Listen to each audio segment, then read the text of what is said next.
होशियार दोस्तों, आप एक इंटरस्टेलर यानी स्पेस के रेडियो ट्रांसमिशन को सुन रहे हैं और ये सबसे करीबी बाहरी सैयारों में से एक प्रॉक्सिमा सेंटोरी बी से आ रहा हो सकता है। किन चीज़ों की वजह से ये सैयारे एलियंस के लिए रहने के काबिल बनते हैं और किस तरह की सिविलाइजेशन यहाँ आसानी से रह सकती हैं, और क्या हमें इस बात के लिए तैयार रहना चाहिए कि वो कभी भी जमीन के दरवाजे पर दस्तक दे सकते हैं। क्या हो अगर प्रॉक्सिमा बी पर एक एलियन सिविलाइजेशन हो। 4.2 नूरी साल की दूरी पर प्रॉक्सिमा सेंटोरी हमारे सूरज के सबसे करीबी सितारों में से एक है। 2016 में एक प्लैनेट प्रॉक्सिमा सेंटोरी के गोल्डीलॉक में चक्कर लगाता पाया गया। ये वो जगह है जहां लिक्विड पानी का होना मुमकिन होता है। मिलिए प्रॉक्सिमा बी से, एक प्लैनेट जो जमीन से सिमिलैरिटी इंडेक्स में 0.87 के स्केल पर आता है। ये स्केल तय करता है कि ये प्लैनेट चांद या जमीन से कितना मिलता जुलता है, और 0.8 के ऊपर किसी भी चीज को जमीन जैसा कहा जाता है। इसका एक नमूना है मार्स, जिसका ESI 0.64 के बराबर है। 2020 में स्पेस के साइंटिस्ट ने प्रॉक्सिमा सेंटोरी की तरफ से आने वाले एक रेडियो सिग्नल को रिकॉर्ड किया था।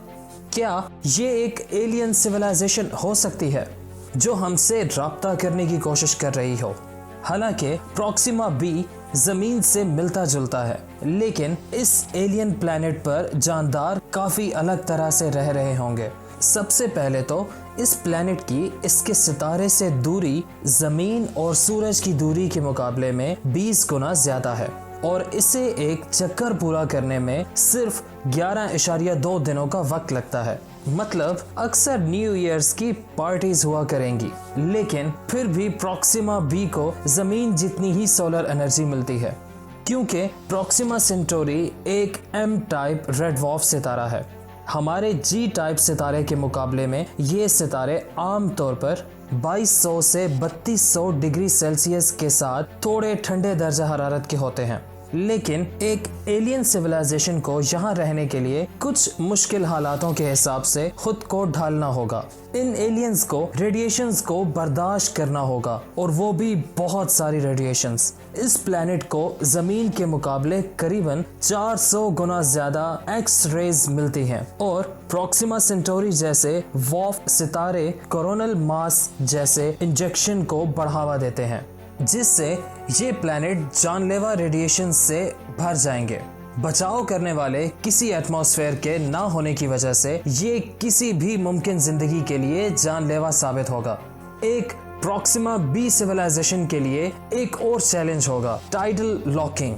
ये तब होता है जब एक प्लैनेट अपने एक्सिस पर एक चक्कर पूरा करने के लिए उतना ही वक्त ले जितना वो अपने सितारे का एक चक्कर पूरा करने में लेता है। सोचिए किसी ऐसी जगह पर रहना जहां आप हर वक्त सूरज की गर्म रोशनी के सामने हो और जमीन का दूसरा हिस्सा लगातार जमा हुआ हो और अंधेरे में हो। इस XO प्लैनेट पर जिंदगी कुछ ऐसी ही होगी। काफी हद तक मुमकिन है कि प्रॉक्सिमा बी की सिविलाइजेशन टर्मिनेटर जोन के नाम के जगहों पर वाक़या हो। ये वो पट्टियां होंगी जो दिन और रात वाले हिस्सों के बीच में आती होंगी। यहाँ आंधियों के जरिए गर्म हवा आएगी और जिंदगी के पैदा होने वाले हालात बनेंगे, और एलियंस को गर्म और ठंडे पानी को मिलाकर थर्मल रिएक्टर्स बनाने होंगे ताकि H2O यानी पानी हमेशा मिल सके। लेकिन अगर ये सिविलाइजेशंस टर्मिनेटर जोन से दूसरी जगहों पर पलती हैं तो इन्हें जिंदा रहने के लिए दूसरे तरीके तलाश करने होंगे, लेकिन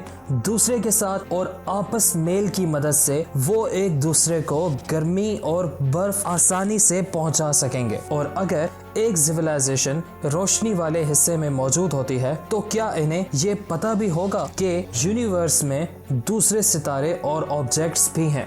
क्या वो स्पेस में जिंदगी के बारे में सोचेंगे? और यहाँ से हम वापस आते हैं इस रेडियो सिग्नल पर जो ब्रेक थ्रू लिसन प्रोजेक्ट 2020 में रिकॉर्ड किया था। ये सिग्नल 982 मेगाहर्ट्ज पर रेडियोज स्पेक्ट्रम की एक बैंड में आया था। ये हैरान करने वाली बात है क्योंकि ये एक ऐसे स्पेक्ट्रम का हिस्सा है जो शायद ही कभी इंसानों के ट्रांसमीटर पर इस्तेमाल होता है। रिसर्चर्स ने इस बात को पूरी तरह से गलत नहीं कहा है। ये सिग्नल्स जमीन से भी आए हो सकते हैं। इससे जुड़े कई सवाल हैं जिनके कोई जवाब नहीं है। एक चीज है जिससे लेकर वो तय तरीके से कुछ कह सकते हैं, वो ये कि ये किसी नेचुरल दुनिया से नहीं आया था। सिर्फ बनाई गई या कहीं की एलियन की बनाई गई टेक्नोलॉजी इस तरह के सिग्नल्स पैदा कर सकती है।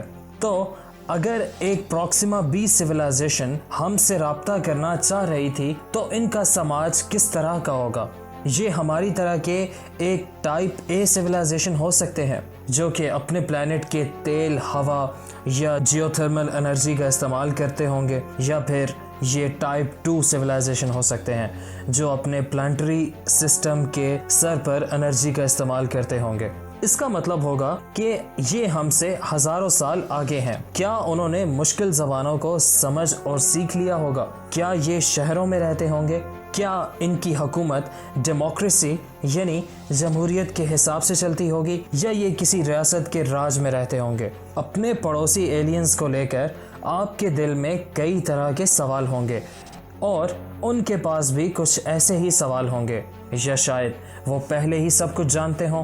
बदकिस्मती से हमें शायद आने वाले कुछ वक्त तक उनसे मिलने का मौका नहीं मिलेगा। मौजूदा टेक्नोलॉजी के इस्तेमाल से हमें इन तक पहुंचने में 19,000 से 21,000 सालों तक का वक्त लग जाएगा, पर शायद ये हम तक पहुंच जाएं। कौन जाने कि जब वो यहाँ आ जाएंगे तो तब क्या होगा? आपका क्या ख्याल है?